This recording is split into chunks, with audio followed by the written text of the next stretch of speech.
নন্দীগ্রামে নিজের বুথে ভোট দিলেন শুভেন্দু অধিকারী। রাজ্যের উত্তর থেকে দক্ষিণবঙ্গে একসঙ্গে 16টি জেলায় 152টি বিধানসভায় ভোট গ্রহণ শুরু হয়েছে 23 এপ্রিল সকাল 7টা থেকে। পূর্ব মেদিনীপুর জেলার 16টি আসনে এদিন ভোট চলছে।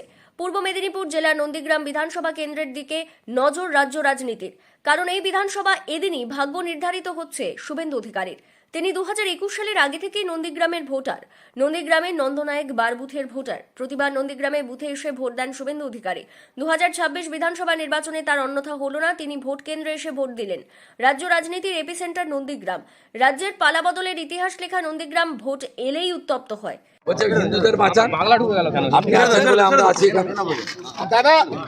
আমার কথা নয়, আমি এসব কথা বলছি না, উনি যা বলেছেন আপনাদের সামনে বলুন।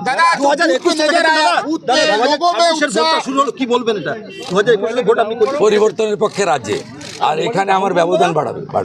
दादा आज जो बूथ पे नजर आया लोगों में उत्साह। বিধানসভা কি লোকসভা এমনকি গ্রাম পঞ্চায়েত ভোটেও নন্দীগ্রামের রাজনৈতিক হিংসার ঘটনা নতুন না। 2026 বিধানসভা নির্বাচনে নন্দীগ্রামের রাজনৈতিক লড়াই মূলত তৃণমূল ও বিজেপির মধ্যে। একদিকে বিজেপি প্রার্থী শুভেন্দু অধিকারী, অন্যদিকে তারই একদা শিষ্য পবিত্রকর তৃণমূল কংগ্রেসের প্রার্থী হয়েছেন। এই দুজনের ভাগ্য নির্ধারিত হচ্ছে 23 এপ্রিল। শুভেন্দু অধিকারী আগেই জানিয়েছিলেন প্রথম দফার ভোটের দিন অর্থাৎ 23 এপ্রিল নন্দীগ্রামে থাকবেন। সেই মতো তিনি সকালে প্রথমে ভোট দেন, তারপর কার্যালয়ের উদ্দেশ্যে রওনা দেন। ভোট দিয়ে বেরিয়ে শুভেন্দু অধিকারী বলেন, মানুষ চাইছে দুর্নীতিবাজদের সরকার চলে যাক, মানুষ চাইছে পরিবর্তন হোক।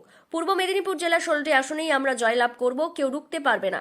সব ভোট পদ্মফুলেই পড়ছে, মোদীজির নেতৃত্বে রাজ্যে নতুন সরকার আসবে।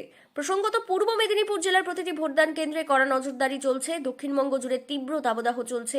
গরম উপেক্ষা করতে সকাল সকাল ভোটের লাইনে সাধারণ মানুষ।